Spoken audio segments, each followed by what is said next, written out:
On today's episode of the Habitz Podcast, we've got Nathan Winch from Winch & Co, who'll be sharing with us his good habits when it comes to investing.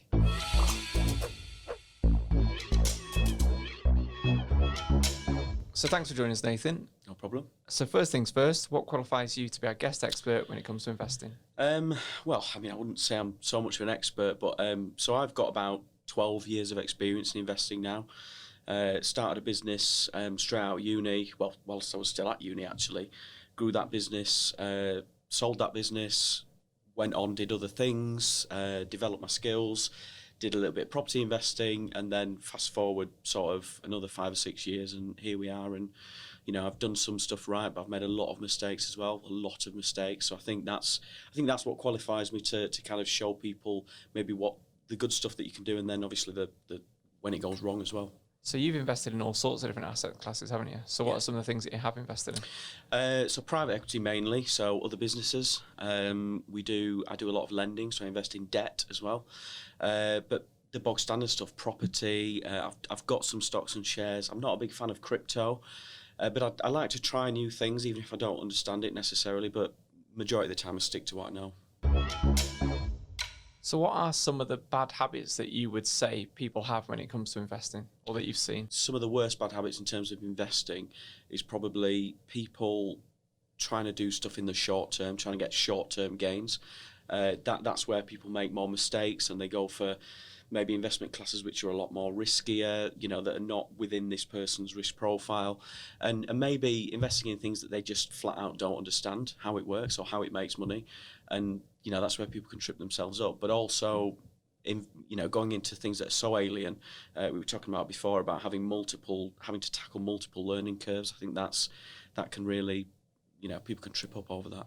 Another bad habit is people trying to create an income from investment. So maybe they're unemployed, or maybe they're in a job that they don't like, and they're trying to replace their income. I'm not a big fan of replace your income, because investment has its own learning curve as well as whatever it is you're investing in. So for people to try and replace their income quickly, first of all, you're going to make mistakes, because we all do. But second of all, especially if you're on a larger income, that can be quite tough if you're not starting with any money. If you're going into it blind, or people trying to. Ultimately, short-term gains. It's not the right place to start. Maybe look at investments as a kind of the way you'd look at a pension, rather than look at investments as this is my main thing and this is how I want to build an income. Well, I look at my own investments as almost like as a bill to pay. So I don't look at it as I want to start drawing on that. I just pay it like a bill every month, and then I will see if it's performing well 5, 10, 15 years down the line, really. Yeah, but you're not looking to try and get an income from it quickly, are you, though? That's the thing. No, I actually work a proper 9-to-5 job as my main income. Exactly, that's it. So that's what I'm saying to people, have a strong and stable income first, and then investment's easy because you're not desperate. And that's another bad habit, is people investing out of desperation. So they're going to make bad decisions, they're going to make the wrong decisions, and it's not really going to build a sustainable, sort of sideline investment. I think some of the bad habits you've touched on there, social media sort of makes them occur more regularly, because you've got people there that can almost laser target you with the next shiny object that's going to make you rich. And when you think about it logically, that's going to be highly unlikely. Do you see the same kinds of things on social media, DMs, Facebook, on Instagram, where it's a weird and wonderful new thing to invest? What do you think when you see them kind of like...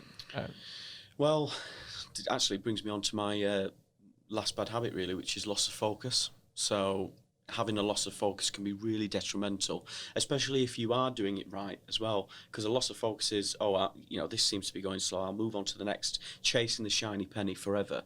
I see it all the time. People message me, they say, can you help me with this, can you help me with that? It's like, well, not really, no. You need to know what you're doing. This is the thing. You can't really teach investment, in the traditional sense. It has to be something you learn long term. But yeah, I see it all the time. People saying, this is the next best thing, this is the next big thing. And it's, 99% of the time it's not, is it? No, well, from my own sort of investments that we've been doing with some of the stuff that we do, the ones that seem to perform the best, I'm talking long term, are the traditional ones. Yeah. So like bricks and mortar, stocks and shares, anything kind of outside of that, it's bit volatile, or it's not quite panned out how we imagined? Too many moving parts. Keep it simple. Because simplicity is the strongest, isn't it? Really, in terms of and understanding it as well. So if it's really complicated and you don't actually understand how it makes money, why would you invest in that? If you don't even know how it works. I mean, taking risks and moving into other things, that's how we learn, but it's calculated risk, though, isn't it? It's calculated risk. So how can you calculate something you don't understand? So for anyone listening to this and they are considering investments, what are some of the good habits that you follow? So saving, again, contrary to popular belief, I think having contingency reserves is important. You'll know this. You've done different investment things, particularly property as one asset class. You've got to have a contingency. You can't go into property with no money. It's just stupid. Leaking roofs, things going wrong, and it's the same with any investment, really, particularly business. Maybe not so much stocks and shares, but particularly with business, having reserves is important. I think, I don't know who said it, but it's like revenue is vanity, profit is sanity, but cash is actually reality. So having cash there is important because that's the only thing that will pay the bills, and that's survival. So I think having saving to a degree, fair enough, saving to invest, but making sure that you've got that money there. It's no good kind of thinking, I'm going to become an investor. You've got no money, you've got no time, you've got no income. I mean, how's that going to work? Do you know what I mean? So it's, I think that's an important thing as well. So I think, and another good habit is building that stability around you as well. So whether you're in business, whether you are a business owner or you're in a job or whatever, nurture that. Don't let that go just because you want to do investing, because the best investors always have that stable income in the background, or in the foreground rather. So like you say, having a job, working 9 to 5, what's wrong with that? If you're earning a good income and there's a bit of a career progression for you, why throw that away to then go into this risky world of investing? Why would you want to do that? Have that there so that your investments are, you can invest with money that you're earning. Like you say, see it as something you pay, not something that you get paid from. And it's just, it just makes better sense, doesn't it, really? Yeah, well, that's a massive one for me. That I honestly think if you're quitting the 9 to 5 grind and then you think all your answers and prayers are going to be answered by something that you didn't really know anything about 2 weeks before, you want to hide into nothing. So it's almost like you can do both at the same time. Learn over the next 18 months, 2 years, 3 years, and then if you have managed to replace your income, then it's less of a risk. But ideally, you just want to keep building that up anyway.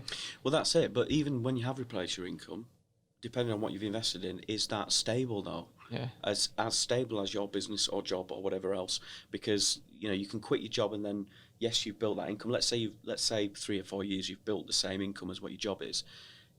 Is it the right thing to quit your job? I mean, is it passive investment streams? Not that there are very many, but is it passive investment? Well, why? You're just going to be bored. If you're an entrepreneur, you're going to be bored anyway. Why not try and progress that, or start a business, or do something that's going to build that income? You've got to have business and job first, and then investment second, because that's the whole point of investment, long term. And it's, well, like I say, it should be something you put money into, and then you get money back later down the road, not put money in and hoping to get money back straight away. I think that's the wrong way to approach it. It's interesting that you mentioned passive income. And I would say this is a personal bad habit I see that people have, is that they actually believe that it is a passive income. So they are giving up the 9 to 5 to then do nothing. And I look at any of my investments, especially the properties, probably the best example of it. They are anything but passive. So just this week, I've had a bill for a boiler. I've got one where there's hot water in the rest of the house, but not in the bathroom. And I've had 13 spotlights and a circuit board that all needed replacing. And that's probably cost me £1,200 this month. And then I've had to sort out someone to go in to the property, sort these things out. It's not passive, the reality. And I think maybe a bad habit that many people do have is believing that they will suddenly do this thing and then they'll never have to do anything again, and they just collect the money. It's a crazy thing. Exactly, but going back to the first good habit, I mean, where's that 1,200 quid coming from? Have you got a reserve? Have you saved up? Do you have a job where that money can come from? Do you know what I mean? It all feeds back into this. Making investment your primary thing is wrong, I think, in my experience anyway. Obviously some people do that, that's their job, but Yeah, you've got to have that income, you've got to have that stability, and you've got to have that contingency. And then you were saying, well, so I've mentioned there property, you've mentioned stocks and shares. So would that be your third good habit then, would be to have a diverse investment pot? Yeah. So not relying too heavily on one thing, because that one thing, when it goes wrong and you've got 100% of your assets and your equity there, you're blown out of the water, aren't you? So spreading it, and again, not kind of going into things that you don't understand. I'd never invest in things that I don't understand, because like I said before, what would be the point? It's too risky. But yeah, spread your bets, hedge your bets, invest in different things. So I do invest in the stock market, but I, pretty much like you, I treat it as a savings account that earns better interest than any other savings account, and it's market volatility and all the rest of it. So I just pay into that, and that does well. Dividend stocks, all that sort of stuff. But it's not going to be. It's going to be, again, a long-term thing. Yeah. If I keep paying into it, that's going to grow, and it's going to kind of smooth out any volatility.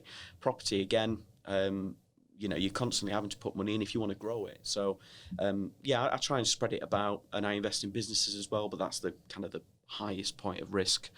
Most businesses fail. We all know this. I think it's like 80% of businesses fail before 5 years or something like that. So, but that's, I've only got to that level because I've put over a decade of grafting. 12 years worth of work. You can't do that. Do you know what I mean? And that's capital intensive. It's none of this. Yeah, you can get creative with things like property, but with bog standard investment, the money needs to be there, and once it's invested, you're hoping and praying and being as influential as you can to make sure that it generates a return. It's not as sexy as people think, is it? The reality of it. It's boring. Yeah, and that's one thing I get as well. People think, oh, like you invest in things. It's just like a bill. It's just a bill that gets paid every month for me, and I don't really pay that much attention in terms of. It's just I keep having to pay fees to different people. I keep having to chip in when it's property and stuff like that. And the reality is, I'm not doing this from 4 hours a week from the beach on a laptop. That's another thing as well, though. I mean, people that aspire to that, they'll never get there, I don't think, because the mindset that you've got to have and like you say, the graph you've got to put in is, I just think it's not conducive to that sort of mindset.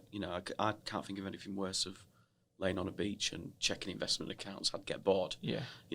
But it's me having that determination and wanting to just do stuff all the time that has got me there. Yeah. Do you know what I'm trying to say? Yeah, 100%. 100%. Yeah. I often say, and maybe this is for a different podcast, but I often say to my friends when they say to me, or people, tell me how I can become a millionaire in 6 months. I think if that's the question you are asking, that's the very same reason why you won't be a millionaire at any point in your life, is because you think that it's something that's achievable in 6 months and you're trying to shortcut that learning. So for anyone watching this and they want to find out more about what you do, where can we find you? You can find me at winchandco.com. So we invest in businesses. So if people are looking for investment and it meets our criteria, then we can have a chat. And I do a lot of content, a lot of free content. So we don't kind of do courses or anything. I just put stuff out there, document what I'm doing, and people can follow me basically. But yeah. So thanks to Nathan for sharing with us his good habits when it comes to investments and investing. If you've had any successes or failures, let us know in the usual places and join us next time for some more Habitz Podcast.